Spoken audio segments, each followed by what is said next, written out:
Hey folks, Randy Newberg here with Hunt Talk Radio, as we like to call it around our house. Randy Newberg Unfiltered. Randy's often unfiltered. Not really. Anyhow, I want to thank all of you for joining us. Got to first of all make an apology for the delay. We missed a podcast. We do them every other week. I was out bison hunting in Wyoming. I had a cow bison tag there, and I spent 8 days in Wyoming. Thought that was going to get done immediately. It didn't.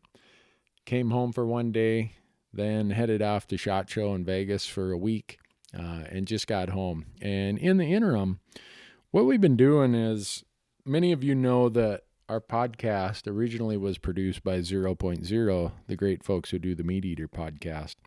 And they're just so busy, and so are we, and it's hard for schedules and coordination of everything that we came to the conclusion in late December that, you know what, as busy as you guys are and as scattered as I am, I'm probably going to have to take over this podcast just so we can get it done.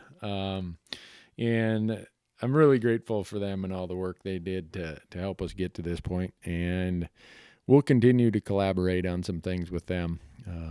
They're great folks. So anyhow, my apologies to all of you for the delay of not having a podcast. And we've got a bunch of them in the can since I got home 3 days ago. I've been cranking out podcasts like crazy. And I think we're going to load up a couple of them here on a week after week basis until we get caught up for you guys. So thanks for hanging with us. I got some emails in the last month, most of them questions. One of them kind of funny, so I thought I'd address it right away. There's somebody, and I can't even remember who sent it to me, but they said, Randy, I love your podcast, love the content, but do you always have to refer to yourself in the third person? That bothers me. Well, I don't know what to tell you.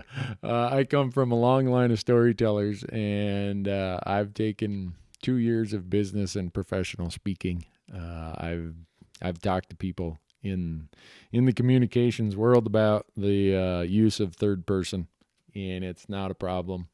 It's definitely is often used in storytelling, and anyone who knows me, hangs out with me, knows that Randy's a storyteller of the highest degree, to the point where my buddy Jerry Pritchard, who's been on quite a few of our TV episodes, he always says, Randy, the fact that you have a TV show and that anyone listens to you is a testament to how far a line of bullshit can get you in America. Jerry knows me to be a storyteller of high accord. So I just thought I'd get that out of the way to start with, because you're going to hear me refer to myself in the third person many times. It's just how we do it. On TV, you do it a lot when you're trying to put the viewer in your shoes, especially if there's multiple characters involved. So that's just how it goes. You can spare me another email. Not much going to change there. But on this podcast, what we're going to do is we're going to really get into the guts of what it takes to draw tags in the West. And the reason it's relevant is for 2 points, I think. One reason is it's just that time of year. Here it is late January, and if you're a non-resident and you're looking to hunt elk, you better be on the ball, because the end of January 31st, is the deadline for non-resident elk in Wyoming. And from there, the dominoes just keep falling, where Arizona, I think this year, is February 9th. Late February, early March is Utah. Then it goes to Montana, New Mexico, Colorado, Nevada. All of them just bang, bang, bang, bang. So if you're going to be an elk hunter, you got to be on the ball when those deadlines come. Some of our listeners, a lot of our listeners, are probably from places where they mostly deer hunt. And where I grew up in Minnesota, we'd just go down to the hardware store or a sporting goods store or whatever, gas station, and you'd buy your license the day before season started. That's not how it works in the West. In the West, for a lot of these elk states that you might have on your target list, you have to be ready to apply anywhere from 5 to 6, sometimes 9 months in advance of when the season actually happens. So the old snooze you lose applies here for Western elk hunts. And the reason we're going to focus on elk is it coincides with a couple topics that we're working on. And one of them is a project called ELK TALK. And it's a web series that we are doing with the Rocky Mountain Elk Foundation. And its home, the place it resides, is out on our YouTube channel. So if you go into YouTube and look for the Randy Newberg Hunter YouTube channel, you'll find that we have an entire playlist that is already started. There's 3 videos there that are part of the ELK TALK series. And what these are videos that have the goal in mind that anyone watching, whether they're a beginner, intermediate, or someone who's shot 50 elk in their life, hopefully they'll pick up something from this series. But most of these videos are to help newer hunters or people at least not familiar with the Western drawing systems. Or maybe you live in my state of Montana and you want to go hunt Colorado.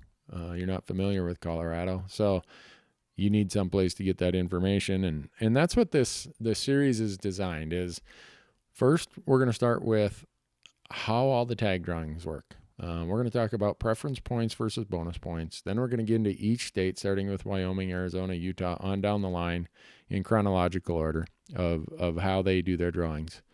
And then we're hoping that you drew a limited entry tag. But if you didn't, we're going to have a whole episode about over-the-counter tags, general tags, leftover tags, so that we're going to prove to you, even if you didn't draw that glory tag that you had your dreams set on, there's no reason you shouldn't go elk hunting this year. When you look at what over-the-counter, general, and leftover tags are available, there are ample opportunities to have really great elk hunts every year in the West. And when you think about the fact that across the West we have, I think it's over 200 million acres of public land for you to hunt on, the question becomes, why wouldn't you go elk hunting? So it's, again, it's a project we're working on in coordination with Rocky Mountain Elk Foundation. You can find it out at YouTube. Randy Newberg Hunter is our YouTube channel, and it's the playlist called ELK TALK. So that's kind of how it's going to lay out. And with that, I'm going to jump into some of these topics that we're discussing out there, and we're going to mostly focus on how we go about drawing a lot of elk tags. And if you think about the situation I'm in, I got to deliver 10 fresh episodes to the network every year.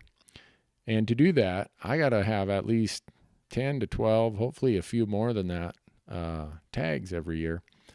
And when you're doing all self-guided and all public land hunts, that gets to be a challenge.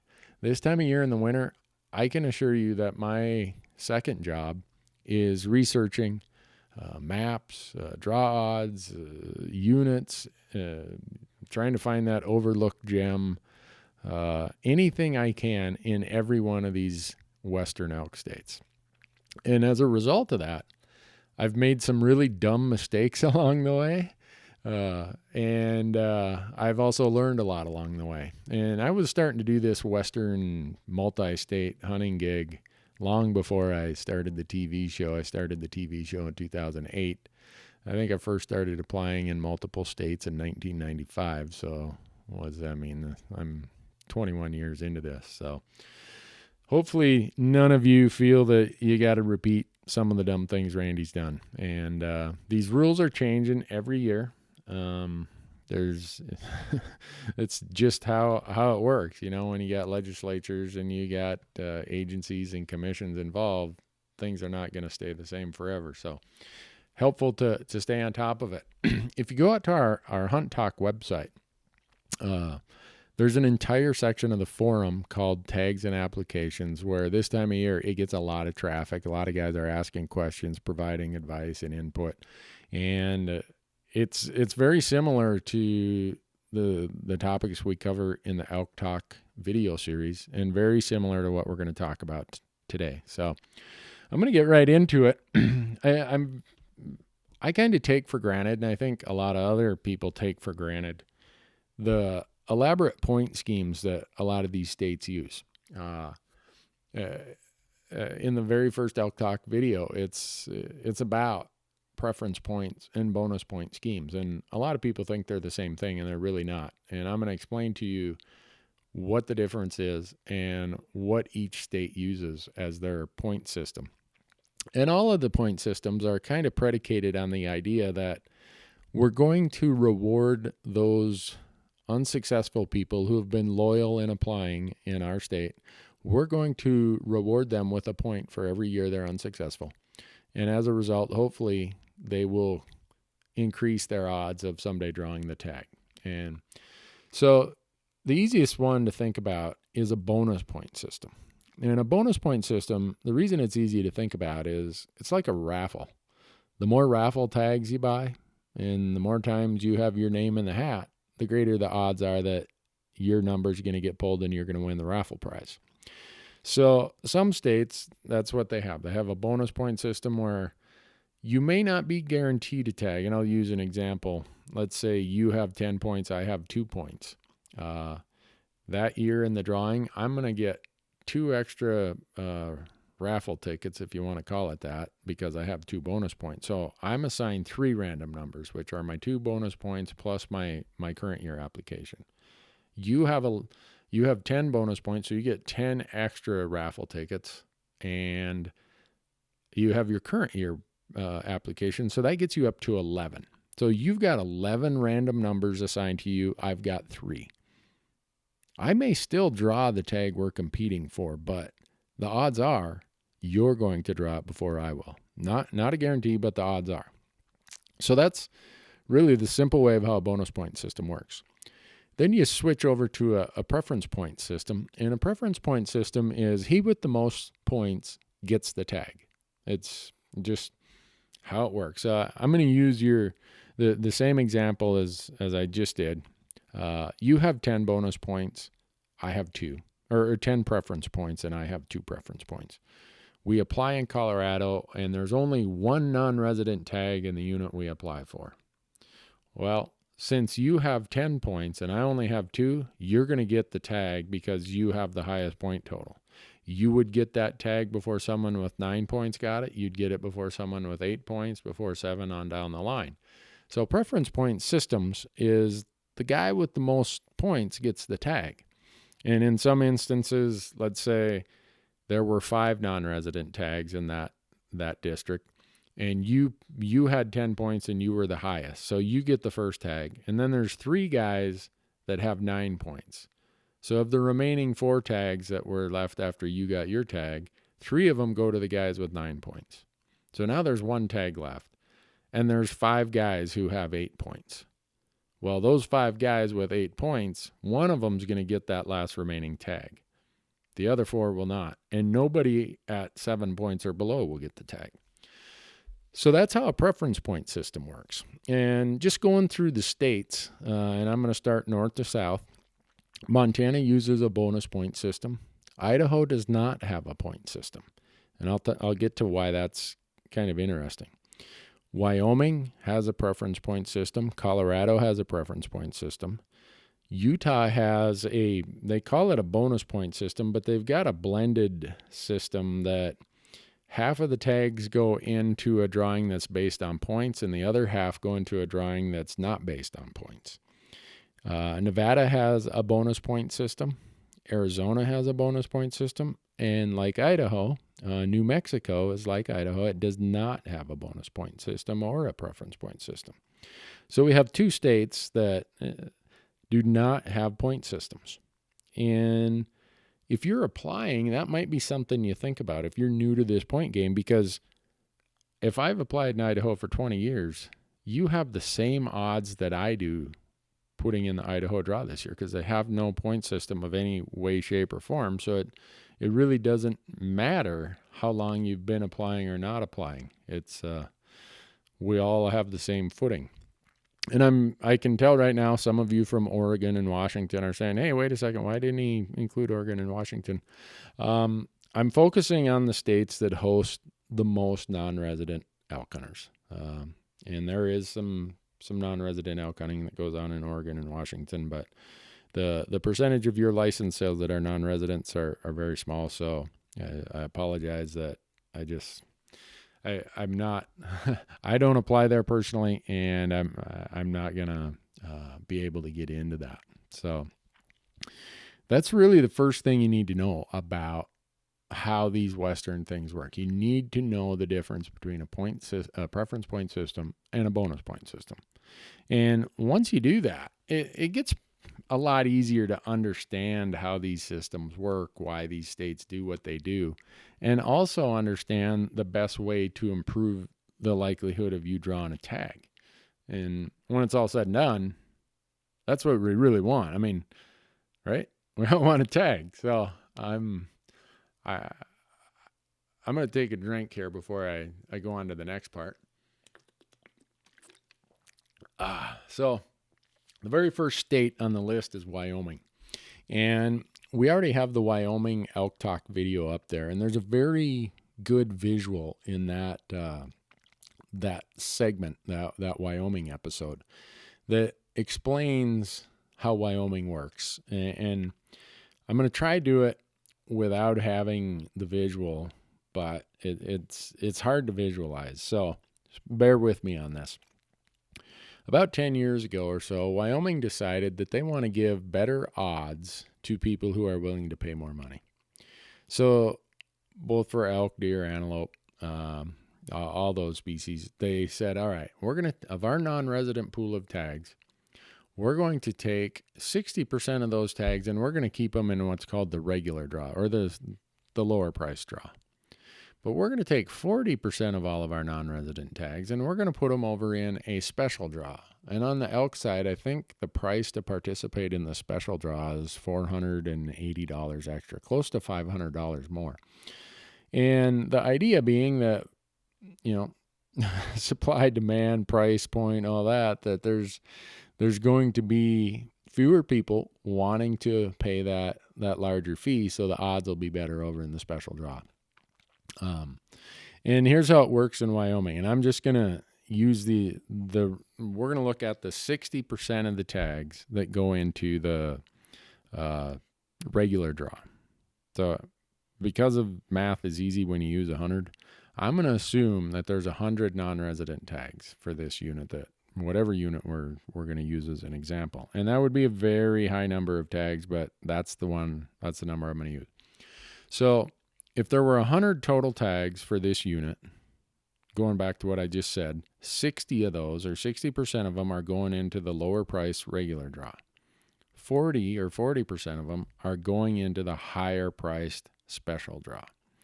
So let's just forget about the special draw for right now. We've got 60 tags that are over in the regular draw, and you want to apply there. And if you go to the Wyoming Game and Fish website, they have the proclamation that shows every unit. And I use a service called the Insider by goHunt that analyzes every unit. If you get a chance, go look at it. It's a very helpful system, very visual. You can sort by a lot of things. They have a filtering system. They have the draw odds. They have a lot of stuff there.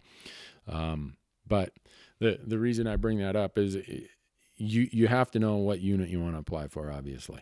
And that requires some research, some networking, talking to people. But if you decide you're going into this unit, this mythical unit I said had 100 total tags, of which 60% or 60 tags go into the regular draw, then that 60 tag total in the regular draw gets split again. And this is where it gets quirky, and a visual really helps. But Wyoming says in the regular draw, we're going to 3/4 of those tags, we're going to issue to non-residents based on how many preference points they have. The other 25% or fourth of the tags are going to be in a separate drawing for everybody, whether they got a tag in the preference point draw or not. So let me walk you through this. Everybody who applies in Wyoming gets put in the preference point draw. Whether you have 0 points or 10 points, you get thrown in that draw. And they look at who has the most tags or the most points, and that is who gets the tags in this preference point draw. So in the regular price preference point draw, we're going to look at who are the the hunters who have the highest preference points. And we said that split is 1/4, 3/4, or 75%, 25%. So 75% of those 60 regular price tags is 45 tags. So 45 tags in this mythical unit I'm talking about are going to be provided or awarded to the 45 top point holders who applied for this unit. So let's say that, I don't know what number we want to use. Let's say that 75 people applied for this unit. So in the regular draw. So we look at those 75 and we say, which 45 of the 75 have the highest preference point total? They are going to get those 45 tags that got allocated to the preference point draw. Then, so we said, all right, we started out with 75 applicants. Well, 45 of those applicants already got a tag, so we got 30 applicants left. All 30 of those applicants then go into the regular priced random draw for the 15 remaining tags. Got it? So we do the preference point draw. We give away 3/4 of the regular price tags, which in the case of 60 regular price tags means 3/4 is 45 tags are already gone. And that's the sequence they do it. First, they do their preference point draw. So those tags are already gone. We now have 15 tags left, or 1/4, and we have 30 applicants left who did not draw in the preference point draw. They all get thrown in the random draw. It's not like you have a choice to say, I want to go in the random draw or the preference point draw. You go into both of them. So now in that random draw, you look at, all right, there's 15 tags and there's 30 of us. Wow, I got a 50-50 chance that I might draw that tag in the random draw. And so they will just randomly pick the first 15 random numbers, and if you're one of them, you get the tag in the random draw. And then there's 15 guys who are just going to be out in the cold. And they didn't draw, so they're going to get another point towards next year. So that's how Wyoming works. And I know that's a complicated example. I don't know how else to simplify it without visuals. And out there on the ELK TALK Wyoming episode, we have that visual that really makes it clear. So that draw, I explained how that draw works. And it's the same principle over in the special draw. So I told you that in the special draw, 40 tags are going into that draw. 30 of those 40 tags are going to be awarded as preference point tags. In other words, awarded to the people with the most preference points. The other remaining 10 tags are going to be awarded randomly to whoever is still standing over in the special pool. This pool of special tag applicants. That final 10 tags gets awarded to anyone in the special draw who did not get their tag in the preference point draw. So you have two choices in Wyoming. Do I want to apply for the special tag, which is way more expensive, or do I want to apply for the regular tag? In most instances, not always, the draw odds will be better over in the special draw. That's the only difference. Once you get that tag, if I draw the tag in the regular draw and you draw it in the special draw, we have the same season dates, the same everything. It's just that one of us paid more and one of us paid less. And it's that simple. So that's how the draw system works. And the beauty of Wyoming is that you probably will know your Wyoming results sometime between February 20th and February 25th, which if you're trying to work vacation schedules, plan your hunting budget and everything else, finding out that soon is, well, for me, it's really helpful. And I suspect for most people, it's very helpful to have that information about Wyoming before all of the other states pop up and start having their deadlines. So that's a pretty good overview. I can't go into everything. The ELK TALK series gives you even more. And then if you go out to our Hunt Talk forum and click on the forum part of tags and applications, oh man, it goes on forever out there. So the next state is Arizona. And earlier I talked about how states change this stuff every year. Arizona has some big changes coming up this year. So if I was you, I would get out on that Arizona website, or I'd go out to goHunt.com, join their insider, and I'd get a bunch of information about these new changes in Arizona. Oh, and as a note, if you go out to the goHunt insider and you sign up and you use the promotional code HuntTalk, HuntTalk, when you sign up and use that promo code, you will get a brand new Vital scalpel blade knife from Gerber. It's just part of my partnerships with these groups. You sign up out at goHunt, and as a promotional benefit, reward, whatever you want to call it, Gerber's going to make sure that you get a brand new Vital knife. And I use those. I wouldn't use that as a promotional item if it wasn't something I didn't use myself. Man, I'm thirsty. Too much talking. So let's go to Arizona. Arizona is kind of got its own quirks, and by the time we're done here, you're going to say, man, every state has its quirks. Arizona has super high demand for elk tags, and the reason it does is because it has super quality elk and a lot of public land. Most of those elk in Arizona are very accessible in terms of public land. You get to some other states, Montana, Wyoming, maybe Utah, maybe Colorado, New Mexico. Public land versus private land can sometimes keep you away from the elk. But in Arizona, very seldom are you going to have private land issues that keep you from chasing the elk once you get a tag. So I've been very lucky. I've drawn a lot of elk tags in Arizona. I think since 2005, when I drew an early rifle bull elk tag in Unit 10, I think since then I've drawn, counting that one, I think I've drawn I've drawn 5 other elk tags there. And the reason that it can be really hard to draw in Arizona, or not that hard, is whether or not you want what I call the glory tags, or you're willing to apply for one of the lower demand tags. And the lower demand tags are usually the late rifle tags. You're hunting the same herd of elk. It's just a much tougher hunt because the elk are down in the canyons. They've been pressured in archery season.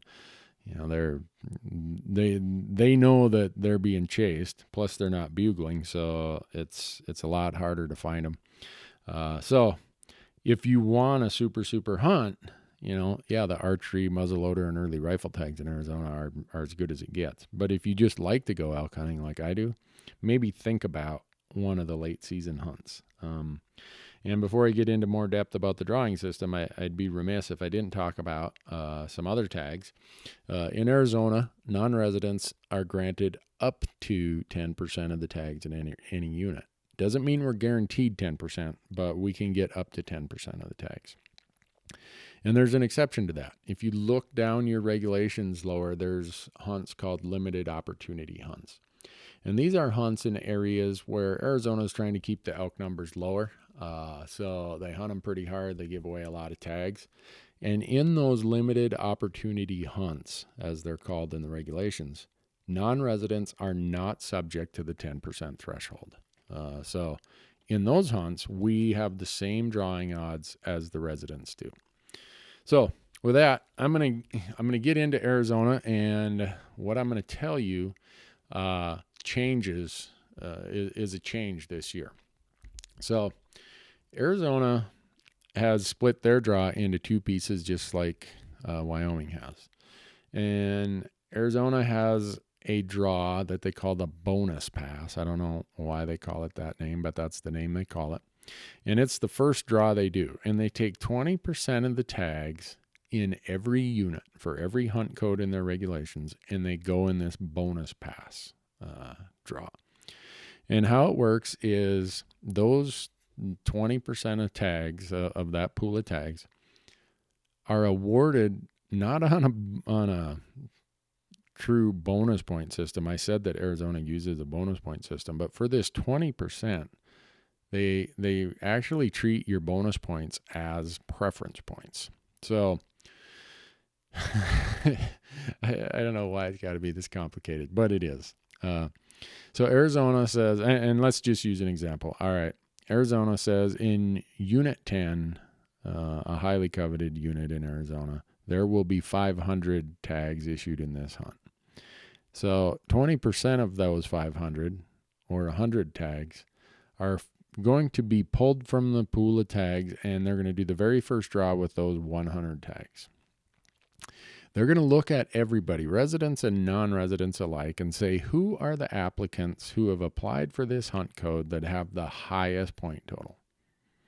And the 100 people with the highest point total are going to get a tag in this part of the draw.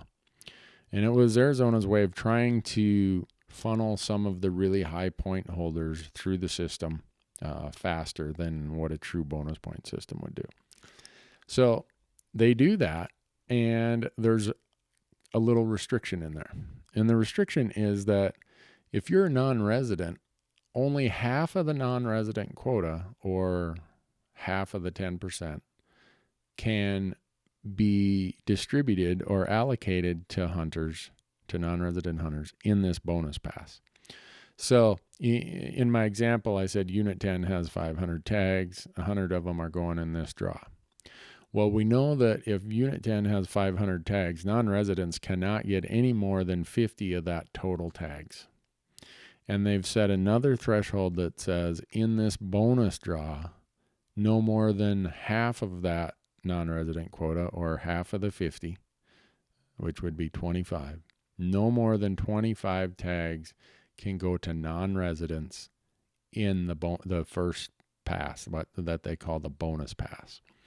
So non-residents for elk have much higher point totals than residents, just because there's not as many tags, and so not as many tags for non-residents. So non-residents are accumulating a lot more points than residents are. Residents funnel through the system, and when they draw, their points go back to zero, or close to zero. I'll talk about that too.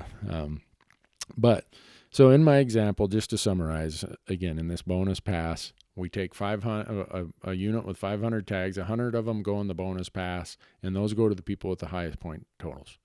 No more than 5% of the total tags for that unit, i.e. 5% of 500, can be awarded to non-residents in that bonus pass.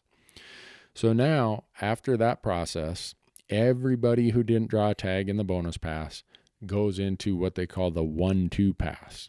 And the reason they call it 1-2 is they look at your first and second choices.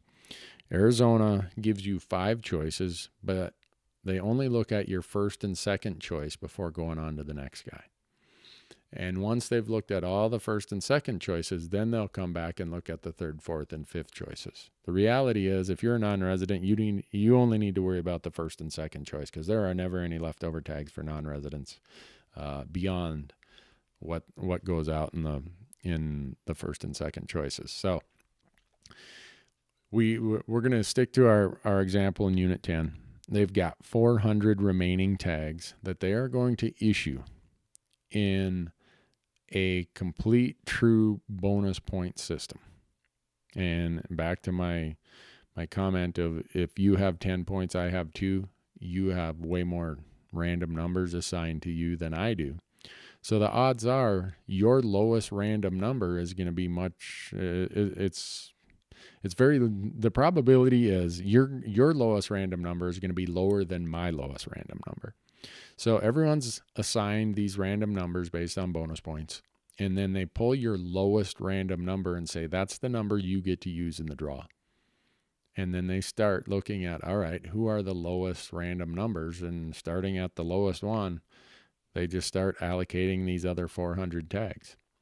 And in the process, they put the 10% cap on non-residents at that point. So if 3% of the tags were allocated to non-residents in that bonus pass I talked about earlier, no more than 7% of the tags can be allocated to non-residents in the 1-2 pass, because the total between the two cannot exceed 10%. So those are just caps we got to deal with as a non-resident. So our odds of drawing a tag in Arizona are less than what it is for the residents, and that is how it should be. And there's no way to change that.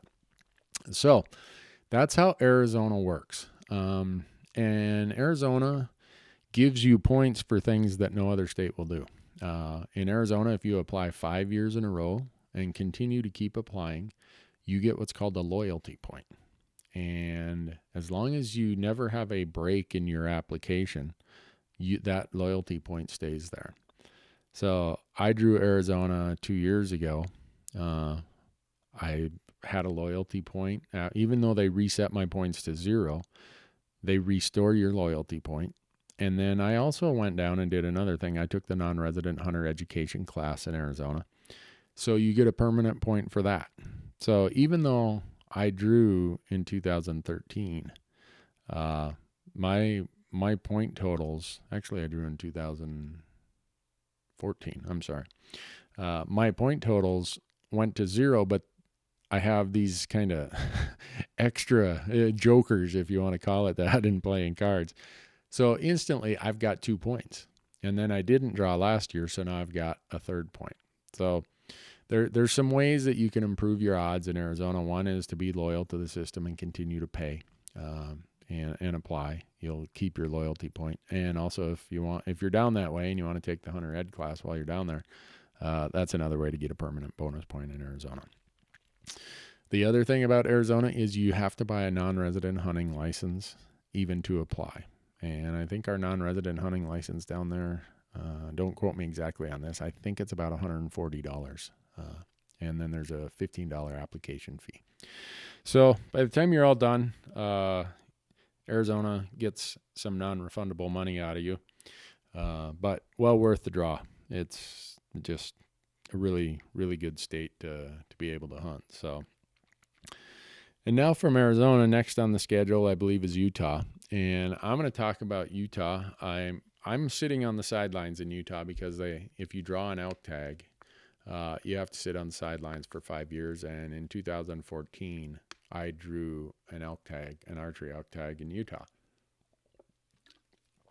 So Utah forces you to buy a hunting license. I believe it's $60, if I remember right, before you can even apply. And I'm going to use an example again that in Utah, let's say there's 10 there's never 10 non-resident tags for an elk unit in Utah. Utah has a lot less opportunity, but super high quality. And the way that they maintain the quality is by restricting tag numbers because they hunt elk with a rifle in the rut. If you can imagine, that's pretty high demand hunt. Let me walk around with my 308 in middle of late September. There's going to be an elk that is in a lot of danger if you let me do that. So that's why Utah has to keep tag numbers really low. And Utah sets aside an actual pool of tags for non-residents. So it's not like we get in Arizona where it's an up to 10% number. It's actual, okay, here's how many tags we are putting in the non-resident pool for you guys to fight over. With that, then they put the tags, and I'm going to use an example. All right, there's 4 non-resident elk tags for Unit A, and whatever that would be. Half of those tags are going to be called bonus tags. In other words, they're going to get awarded to the guy at the most points. The other half of the tags are going to go over into a draw that are not based on the guy with the most points. It's a random draw. So even if you have no points in Utah and someone has 18 points in Utah, you still have a statistical chance, statistical probability of drawing in Utah. A very low probability, just because there's so many people with lots and lots of points ahead of you. But that's how Utah tries to get some of the high point holders through the system. And what we see in these states is on the non-resident side, we see a lot of what's called point creep. In other words, you think you're just about there because, well, last year I had 12 points and the guys with 13 points drew, or some guys with 13 points drew. Well, not all the guys with 13 points drew. So those guys who didn't draw with 13, this year they got 14. So this year you've got 13, they've bumped up to 14, and you still don't get a tag at 13 because they still haven't plowed through the pool of applicants that are a point ahead of you. So they call that point creep. And you see it in Colorado, you see it in Wyoming, see it in Utah. But that's how the Utah system works. It's probably a little more straightforward than most of the other states. Utah's archery seasons are pretty early. They usually start like August 20th and run until about September 9th or 10th. Then they fire up the rifle season, and then they follow that with a muzzleloader season, and then they usually give the elk a break. I think it's November, somewhere around 8th or 10th. Then they have a late rifle season. And I would argue that there aren't many bad elk hunts in the limited entry units of Utah. I drew the South Cache unit for archery, and a lot of guys were like, "Oh man, I don't know if I'd burn points on that." Well, I only had 4 points, so it wasn't like I was wasting a lot. And it was a fantastic hunt. I saw lots of elk, some nice quality elk, and so if people are telling me that's not a high quality hunt, well, I thought it was. So I don't think you can go wrong with any elk tag in Utah. So that deadline is usually sometime in early March. You find out, I think May 10th, something like that. And so the next one on the line is Montana, and Montana, even though I live there, I would argue probably has the most complicated system of all the states, and I'm not sure why that is, but it just seems complicated to people who don't live here and over time get accustomed to how it works. But I'm going to try my best to explain it. Montana's deadline is March 15th. And you have a couple options when you apply in Montana. They have what's called combo tags, and the combo tag means you get an elk tag plus fishing, upland bird, and a whole bunch of other things. And then they have even a slightly higher price tag that is a deer elk combo tag. In other words, you get deer and elk and hunting or a small game, upland bird, fishing, blah, blah, blah. So first thing you got to decide is, do I want a package that includes just an elk tag, or do I want a package that includes an elk and a deer tag? And the biggest difference being what you're going to pay for price.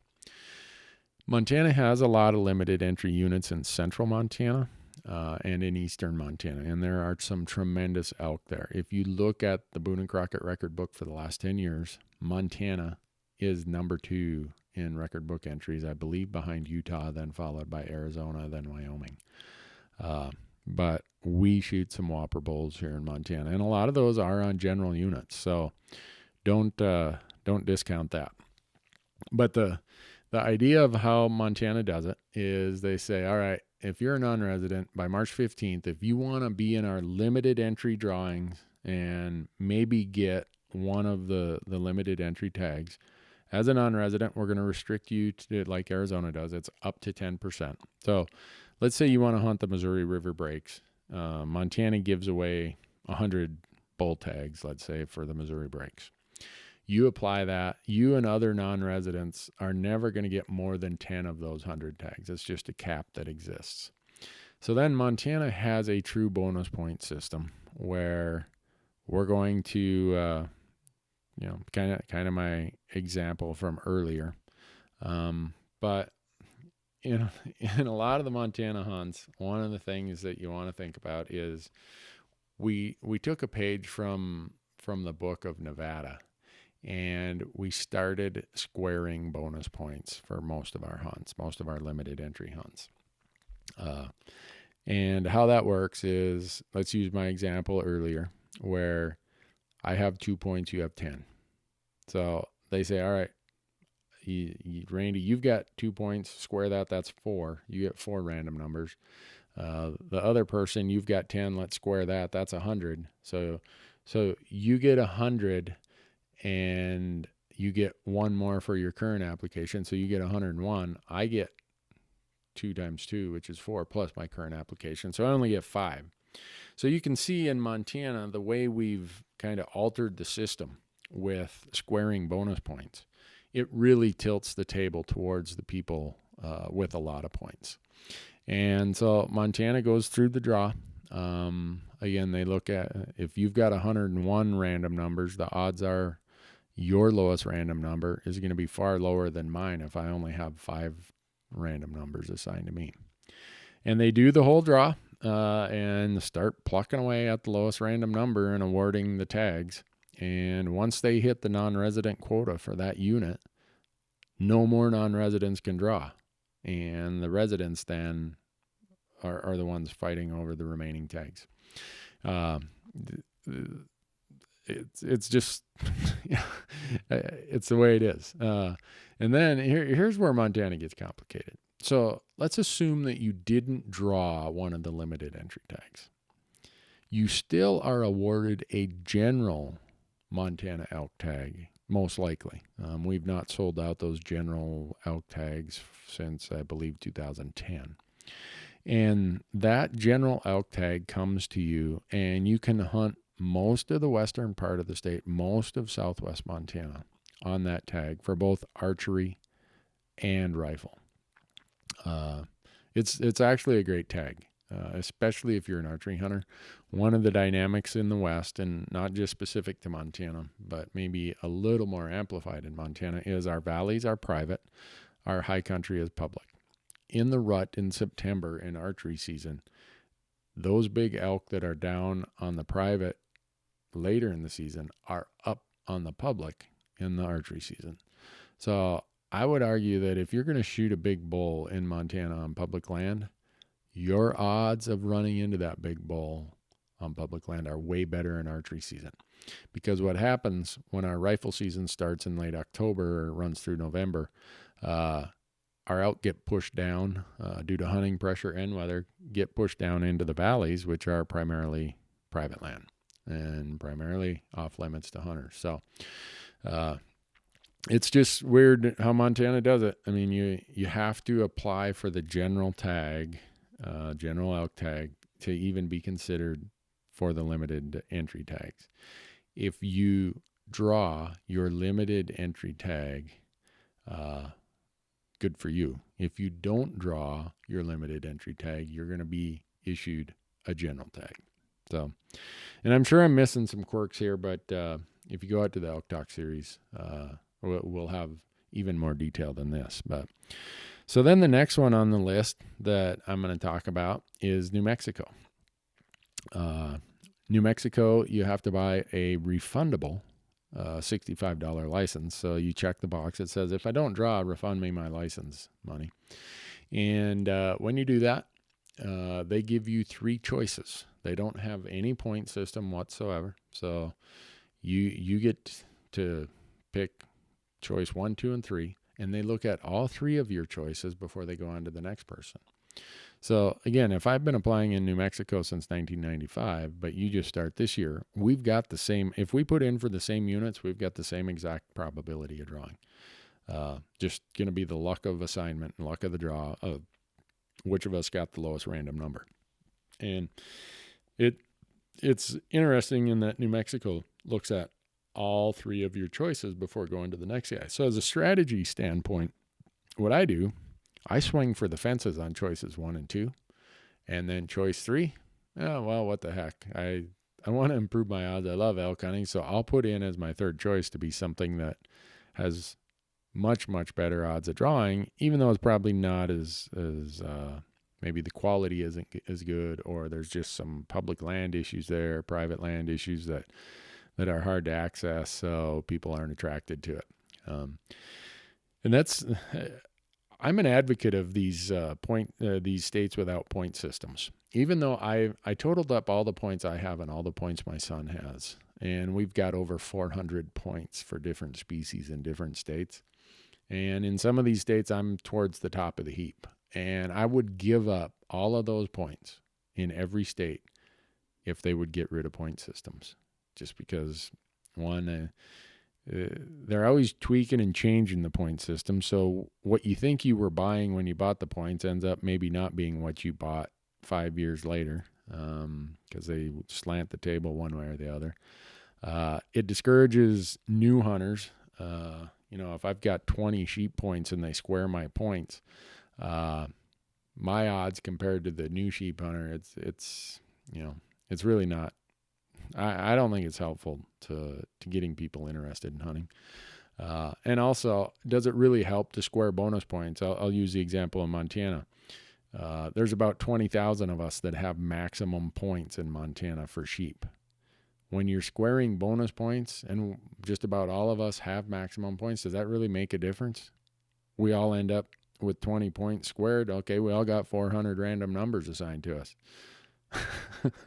I don't know that it accomplished anything. So anyhow, that's why I like New Mexico. It's simple. It's easy. There's none of these crazy schemes involved. You pay for your license. You got to pay for your tag fee up front. And if you don't draw, they'll send it back to you. Wyoming also makes you pay the tag fee up front. And if you don't draw, they send it back to you. But New Mexico will let you know sometime. I'm trying to remember. I think you find out New Mexico results in mid-May. But that's an easy one. So then the next one on the schedule that we get to is Nevada or Colorado. Let's go to Colorado. Colorado is pretty easy also in that it's a preference point system. And they don't have any of these split pools, really, none of that. It's he with the most points gets the tag. It's just that simple. Colorado's deadline is usually early April. You find out usually around Memorial Day sometime, the 20th to the 28th of May. Colorado has some great elk hunting in some of their units. I would say they've got great elk hunting even in units that don't require a lot of points, just because I love elk hunting. But there's a really bad point creep thing going on in Colorado. A lot of guys just buy what they call it buying a point. In other words, you send in your money and say, I don't even want to apply in the draw. Just give me a point this year. So you got guys standing on the sidelines buying points, and they're watching the results and say, like, I'll use me as an example. For years and years, Colorado just didn't fit my schedule. So I was buying preference points in Colorado. You send them the full tag amount of, I think, $600 plus or minus. And you just check the box and say, I don't want to even be in the drawing. Just give me a point for next year. So right now I'm sitting on 19 preference points in Colorado. And I've been sitting on the sidelines for quite a while. And now I realize, you know what? I could draw quite a few units in Colorado. So this year I'm coming off the sidelines. And there's some guys with 18 points who are kind of getting excited because they're like, oh man, last year a bunch of dudes with 18 points drew. This is my year. Well, a bunch of us guys with 19 points are going to jump in there, and we're probably going to scoop up most of those tags. And you're going to be depressed, and you're going to say, oh, jeez. And that's happened to me a couple times. I've thought, I'm getting there, and then the guys at the point pool 1 or 2 points ahead of me jump in, and you don't get the tag. So they call that point creep. Colorado, they have an archery season most of September. Not all. It starts in late August, actually ends in late September. In between that, they actually put the muzzleloader hunters in the field from about, I think, September. It varies by year, September 10th to about the 18th or 20th. So you got a period when archers and muzzleloaders are in the field at the same time. And then there's a couple units that they call, that they have what's called early rifle seasons, but most of them have first, second, third, or fourth rifle seasons. And those seasons are set on their calendar, and you apply for limited entry units. And then there are 90 units in Colorado that for the second and third rifle seasons, not the first season and not the fourth season, but the second and third rifle seasons, which is, second is late October, first or third rifle season is usually early November. You can just go buy a tag over the counter. And that's cool about Colorado. Most of the episodes, in fact, every elk episode you've seen us do in Colorado has been an over-the-counter unit where we just went and bought a tag for the third season, showed up on the public land, and off we go. So if you don't draw any of these states that I'm talking about, Colorado's a great option. You got the over-the-counter option, and you just go. And even if it's 2 days before season opens and you're like, you know what, boss gave me a week off, I'm going to Colorado. You're not, it's not like you're locked out. You can still go get a tag. So that's how Colorado does it. It's pretty easy. He with the most points is going to get the tag. If you don't draw, you get your money back, or money minus an application fee. So then after that, we move to Nevada. Nevada uses a bonus point system, and they square the bonus points, kind of like I was explaining in Montana. And Nevada is a little bit like Utah in that they don't have what's called a up to cap, or like Montana and Arizona say, we'll give non-residents up to 10%. Nevada says it has statutory limits on how many they can give to non-residents, but they actually take a separate pool of tags and they tell you, here's how many tags for each unit we're giving to non-residents. So you know what you're applying for. It's not like you're competing against residents at all. Nevada has unbelievable elk hunting. I drew a tag there, shot a nice bull. The downside is Nevada puts you on a 10-year wait list if you draw. So I just now got back in the game in Nevada. This will be my first year being able to apply in Nevada again. But I would argue Nevada, like Utah, probably doesn't have a bad elk hunt. And they stagger their dates. Each unit, whether it's archery, muzzleloader, or rifle, they have staggered season dates. None of them are really the same necessarily, so you really got to pay attention to the regulations. You got to buy, I think the Nevada hunting license is $150 or $151, non-refundable. You have to buy that. If you elect to have your license fee refunded, you don't earn any points for that year. So very few people elect to have their license fee refunded. And how it works in Nevada is very similar to the other examples I gave. It's a bonus point state that squares your bonus points. So back to my example, I've got 4 bonus points. You've got 10. They square your 10. They square my 2, and they add our current year number on top of that. So your 10 points get squared to 100 plus your current year application. You got 101 random numbers. I've got 2 points. Square that. You get 4. I get added 1 more for my current application. I've got 5 random numbers. As you can see, the odds are much, much greater that you're going to draw with 101 random numbers than I'm going to draw with 5 random numbers. And Nevada lets you put in all 5 choices. And how it works is they pull the random number, and you've got a pretty low random number, and they look at your first choice. Oh, no, those non-resident tags are gone. They look at your second choice. No, those non-resident tags are gone. They get to your third choice. No, those non-resident tags are all gone. They get to your 4th choice and they say, guess what? We've still got a non-resident tag left here. You get that. So then they've processed your application, and then they go on to the next guy. A lot of states look at your first choice only. And like I said earlier, Arizona looks at your first and second choice. But a lot of states, they only look at your first choice before they go on to the next guy and look at his first choice and the next guy at his first choice. So Nevada is unique, and they look at all 5 choices before they go on to the next guy. So a lot of public land in Nevada, just superb elk hunting. If your budget allows, I would be applying in Nevada for sure. So the last state that we have, and the deadline for Idaho is usually around June 1st. And there's some really good hunting in Idaho. Whether you draw a limited entry tag or you want to go use one of their over-the-counter or general tags. So I'm going to talk about how the limited entry tag system works, and then I'll get into real briefly how you can get a general tag there. In Idaho, they don't have a point system, so it's very much like New Mexico. They do limit non-residents to no more than 10% of the tags, just like Arizona and Montana. So if there are 10 tags in a limited entry unit, us non-residents will be competing for one of those 10 tags. They have all different season types. They have muzzleloader, archery, rifle. If you draw one of the limited entry tags, you're choosing your weapon at that time. And their drawing is usually sometime around late June.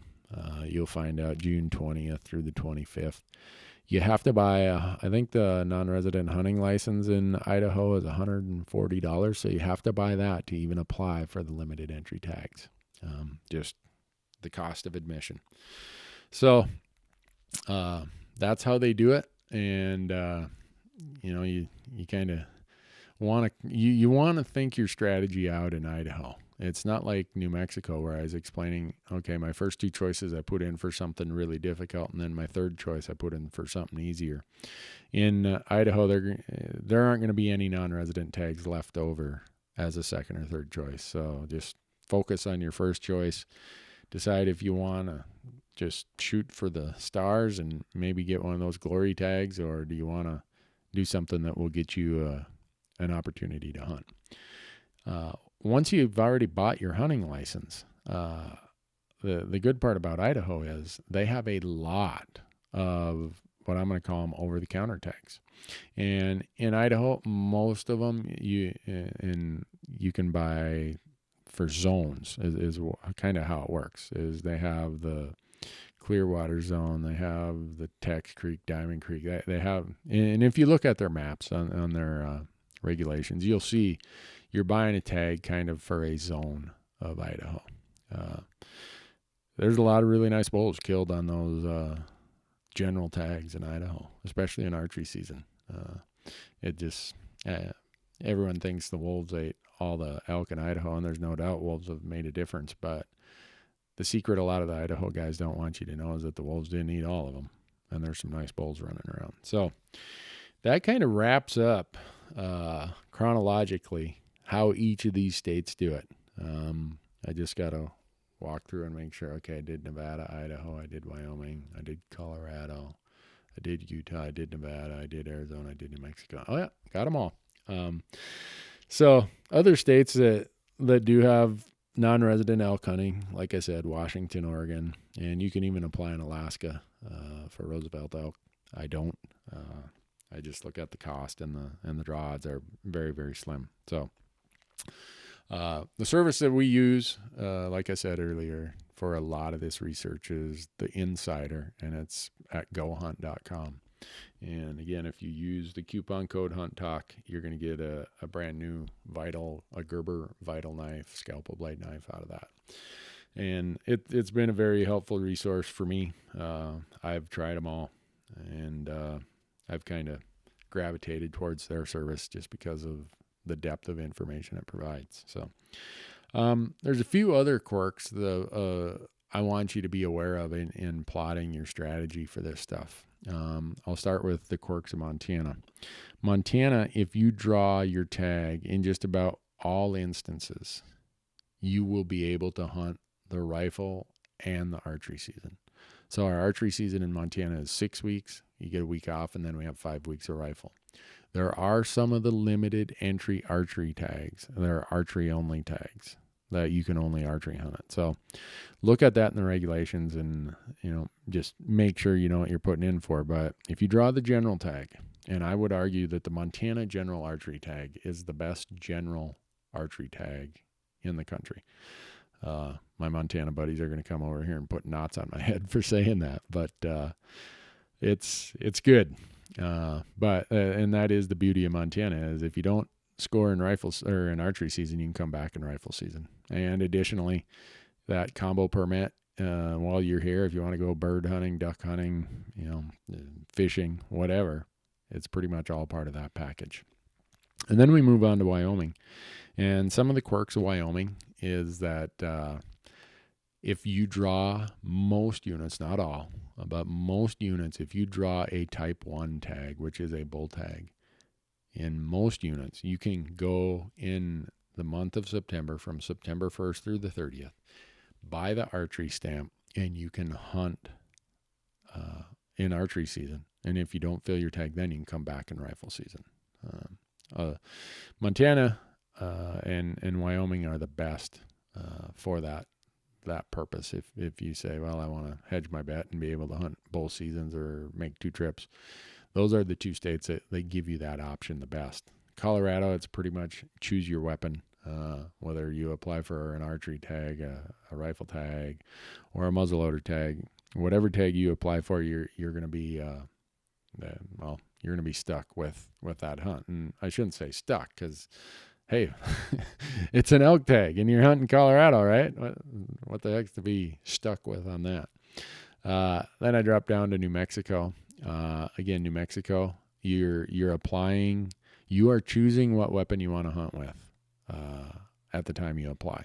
And you can mix and match. You can put your first choice as archery, your second choice as rifle, and your third choice as archery. You don't have to make them all one type of or the other. And for those of you that have young hunters, I was lucky enough. My son drew one of the youth tags in New Mexico. My nephew drew one of the youth tags in New Mexico. If you have young hunters, I would think long and hard about applying them for those youth tags in New Mexico. It's a fantastic hunt. I mean, it is a great hunt. They let the kids hunt usually starting in like October 5th or 6th, and it lasts for 5 or 6 days. And you're hunting that first week of October, that early part of October. The elk are still rutting, the weather's good, and where they have these seasons are in some of their best and most highly coveted units. If there's a downside to New Mexico, if you're a self-guided hunter like I am, we are restricted to 6% of the total tags in New Mexico. That's a bummer. It used to be more than that. The legislative changes say that we only get 6%. If you go with a guide, you get to participate in a different pool of tags, and they get up to 10%. The residents get all of the cow tags, and they get up to 84% of the other tags. And I'm good with that. I just wish that the amount carved away for non-residents wasn't split between guided and non-guided. The residents of the state should get the lion's share of the tags. That's how it is. When I apply as a non-resident in another state, I understand I'm there at the mercy or the pleasure of their state. Wildlife is a state purview. Out on our YouTube channel, if you want to look around, there's an older video out there called The King's Deer, and I get into the explanation. It takes me 15 minutes to explain how it is that states have retained the right in wildlife and how they can discriminate against non-residents. And when you think about it from a law standpoint, from a constitutional standpoint, it makes complete sense. Even though it's frustrating when we're a non-resident and we want that Arizona tag or that New Mexico tag or whatever, and they've got these limits on us. But hey, that's how it works. So that's the quirks in New Mexico. Move west over to Arizona. I think I covered most of their quirks. And the biggest quirk most often is these limited opportunity hunts. A lot of folks are not aware that there's no 10% non-resident cap on those tags. The other thing is, and I said earlier, the late rifle hunts, you're still hunting the same herd of elk. There's still super quality bulls there. It's just they're busted up because they fought a lot during the rut. When you have a high bull to cow ratio like Arizona does, that's what you're going to have. And they're harder to find, but they're there. Just got to work really hard to find them. Move up to Utah, like I said, there's a few quirks to that. But not anything really out of the norm. Utah will let you turn your tag back in and get your points restored. I told you that I drew with 4 points in 2014. And it was funny. I got a call. I came home from my CPA firm. I see there's an answering machine message. I turn it on. I think it's a joke. Some lady from Department or Division of Wildlife Resources saying, Mr. Newberg, someone turned back their archery elk tag, and we're wondering if you'd like it. Yeah, I'd like it. So if you draw and some emergency comes up, or you just say, man, it's a terrible drought year, I don't want to burn 18 points in a drought year, you can turn your tag back in before season starts. You forfeit your fee, but you get your points restored. Moving over to Nevada. Again, it's pretty straightforward. Nevada does let you turn your tag back in, just like Utah does. You got to turn it in before season starts. You give up the tag fee, you'll get your points restored. And as far as elk in Nevada, water is key, as it can be in Arizona, Utah, and New Mexico. But I'd say it's even more key in Nevada. It's super, super arid. Nevada has some crazy, desolate, nasty, mean country. If you've never hunted Nevada, you'll have a lot of respect for it when you go there. I went to college in Reno, then lived there for 3 years afterwards, and so I got to hunt Nevada a lot. And bulls can get big in that remote, desolate, nasty country. So that's kind of the quirks to Nevada. Idaho doesn't have a lot of quirks, really. You pick your weapon, you decide what tag you want, you either apply for it or you buy one of the zone tags, and off you go. So I think I've covered as best I can in an hour everything you need to know as a basic starting point to apply for these Western elk tags. And I know these are just crazy schemes these states come up with, and a lot of people will call me and say, Randy, I just give up. I have no idea what's going on here. It's so complicated compared to just going and buying my deer tag down at the supermarket or the sporting goods store or the gas station. I'm like, I get it, but if you want to hunt elk, you got to figure it out.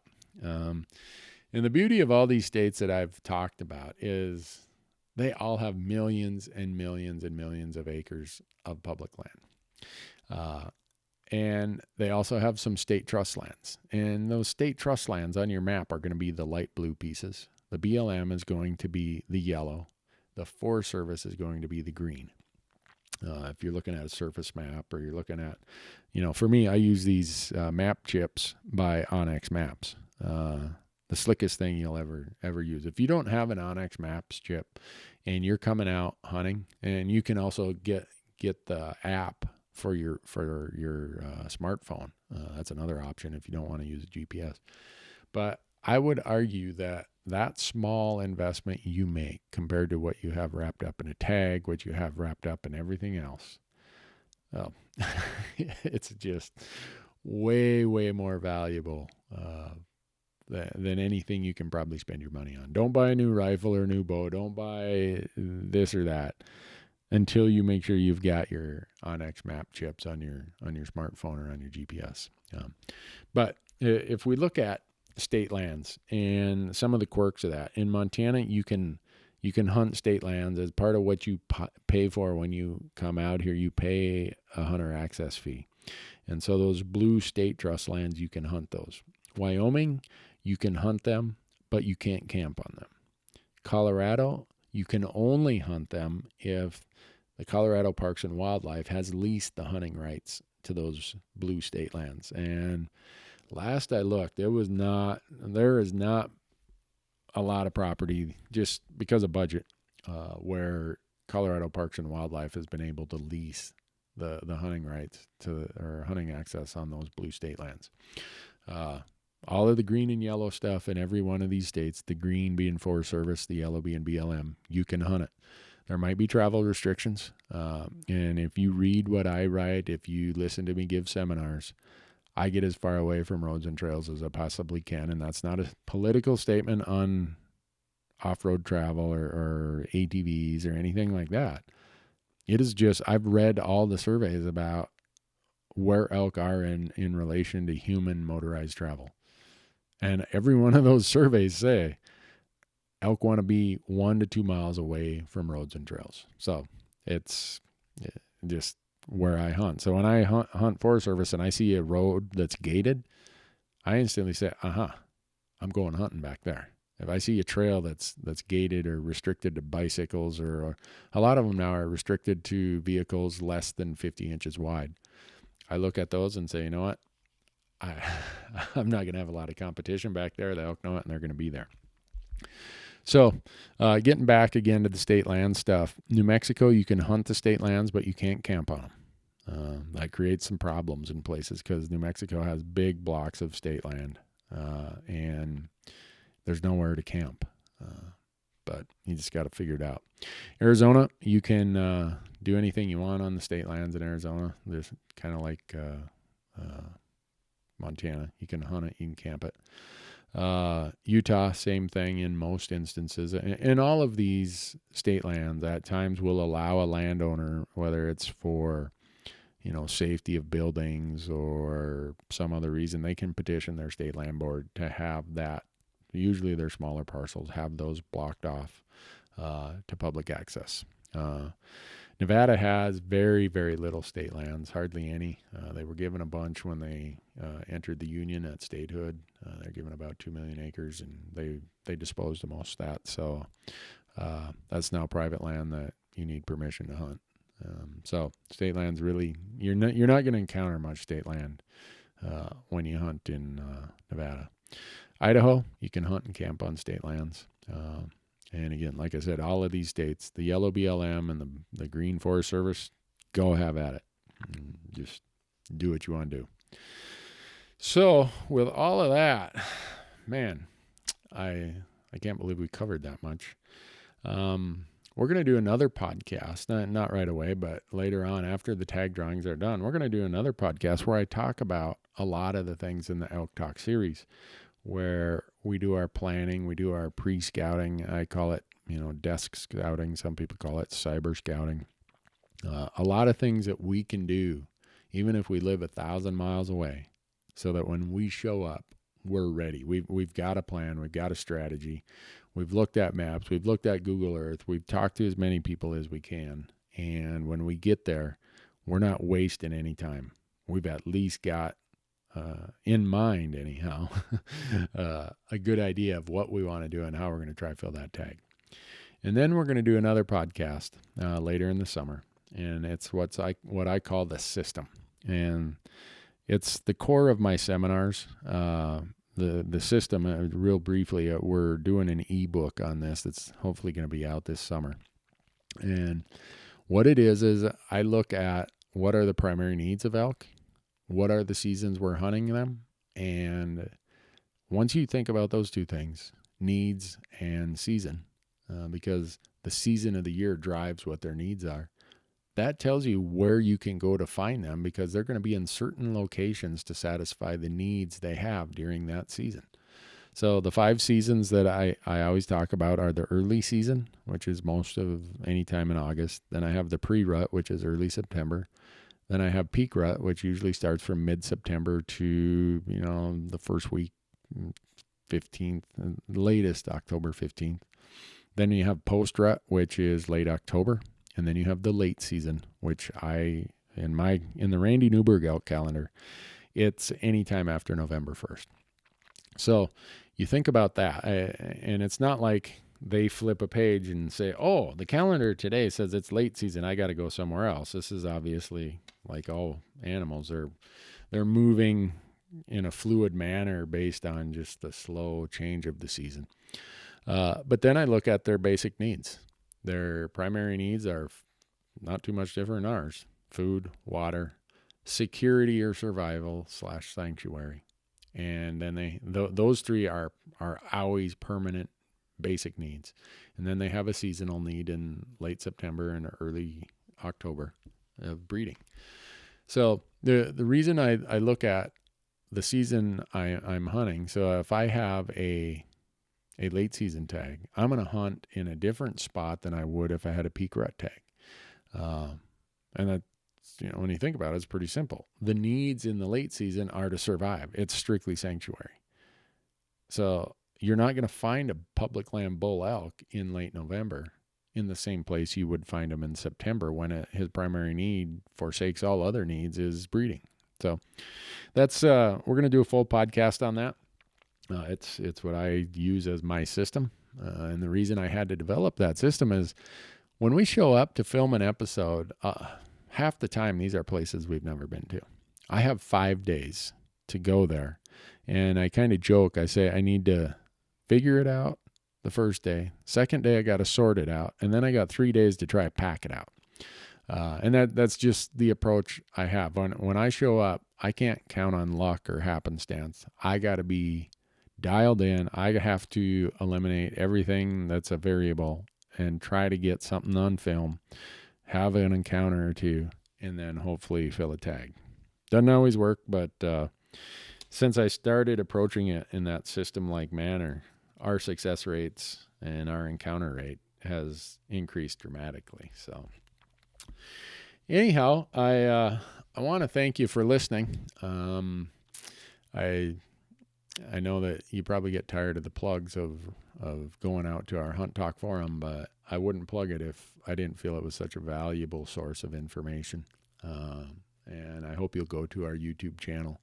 Subscribe there. By you subscribing, you get notified every time we load something, whether it's part of the ELK TALK series. A lot of our old episodes from the old On Your Own Adventures TV show we did, those are getting loaded up. I think we're up to season 3 now. And we're going to start loading up all of our old Fresh Tracks episodes.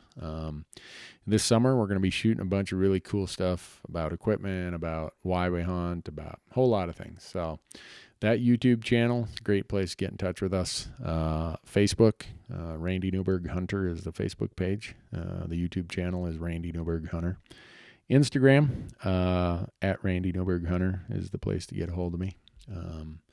And my wife doesn't let me give out my phone number, so you can't get a hold of me that way.